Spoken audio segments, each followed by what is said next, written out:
Welcome, Skull Brothers, Skull Sisters, Skull People, and Earth Creatures. We're going to be taking a look at Shadowrun Returns. It's a single-player, tactical role-playing game released in 2013, developed by Harebrained Schemes, based on the science fiction tabletop role-playing game Shadowrun, of course. Fans actually raised over $1.8 million on Kickstarter to make this game possible. It's now available on Windows, Mac, Linux, iPad, and Android. I'm on the Windows version. The game ships with a single campaign, Dead Man's Switch.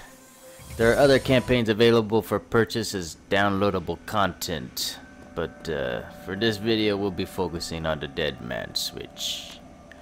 In the Dead Man's Switch, your previous accomplice is Sam Watts. He dies, and his death triggers a Dead Man's Switch embedded deep within his body. The switch sends you, the player, a pre-recorded message that offers 100,000 new yen, lots of in-game money, if Sam's killer could be brought to justice. The game starts with character generation. You get to pick from 2 genders, 5 races, and 6 classes. The actual character avatar has several predefined choices, or create a combination from the available options. The gender preferences are male and female. The races include human, elves, dwarves, orcs, and trolls.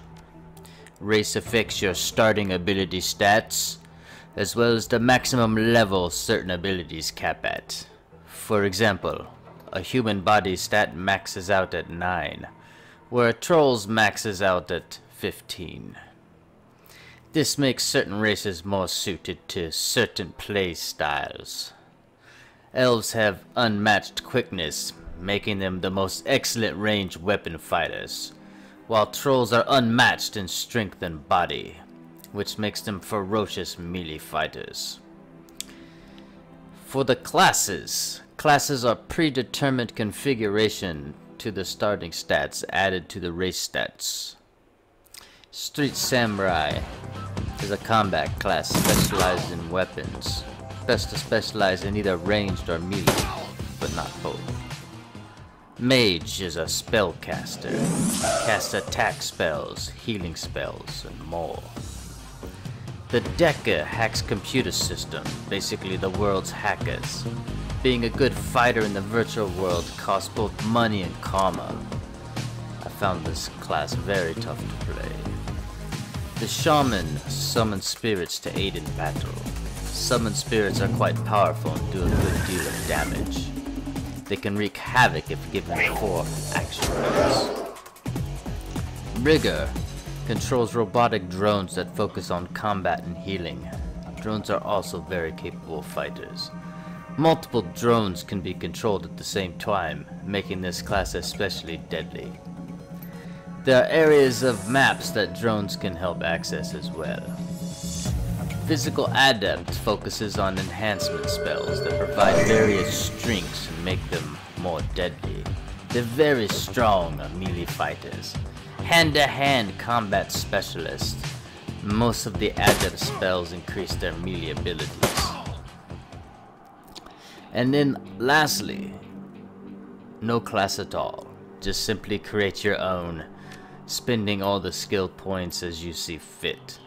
Experienced players can min-max their style's effectiveness using this class choice. However, once a class is picked, it's really just a starting thing, because any arrangement of skills can be selected afterwards.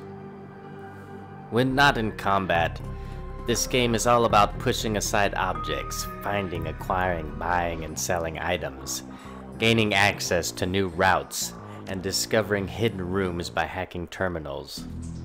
Mages can use ley lines to enhance their abilities in combat. Shaman find portals allowing them to summon spirits, while Deckers jack into the Matrix at specific points, allowing them to enter the virtual world. In the virtual world, deckers' stats are determined by the cyber deck they have equipped, and then gain abilities based on which programs they have installed. They fight off the ICs and enemy deckers, all while gathering information and hacking devices like elevators and auto turrets.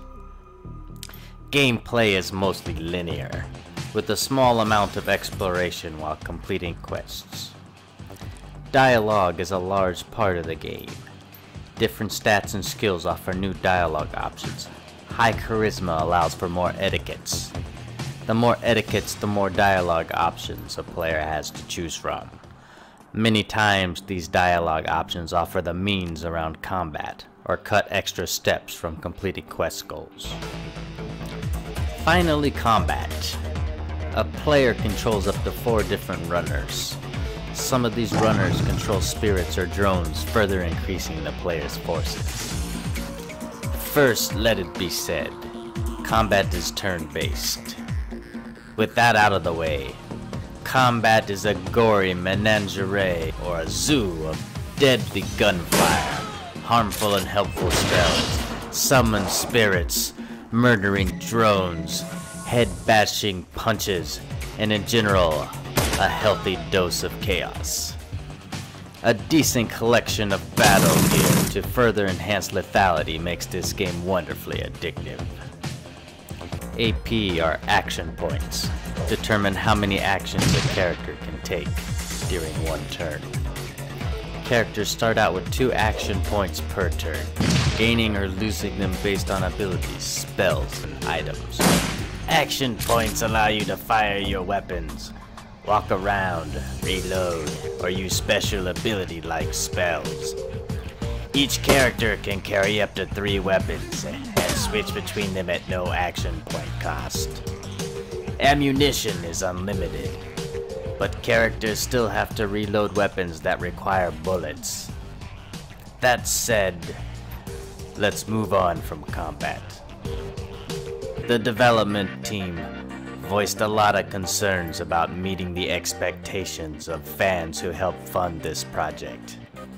It seems harebrained schemes succeeded in making their backers happy. At least they made me happy. First off, the game is very stable, which used to be taken for granted. But nowadays, it's appreciated when a company releases a game that isn't all bugged down. It worked very well. The plot is fast-moving and interesting. Combat is entertaining and addictive. The setting is wonderfully rich, full of unusual people, memorable places, and captivating characters. At the same time, the experience is overall very relaxing and rewarding to play. If you're a Shadowrun fan and haven't tried Shadowrun Returns yet, it comes highly recommended. If not a fan, it still makes for an enjoyable experience. Unless you're someone who doesn't enjoy dialogue. Not gonna mention any names.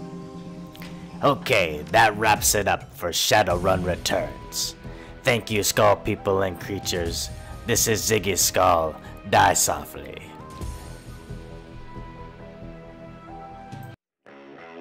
Thanks for watching. Subscribe to Skull Brothers Entertainment for more videos.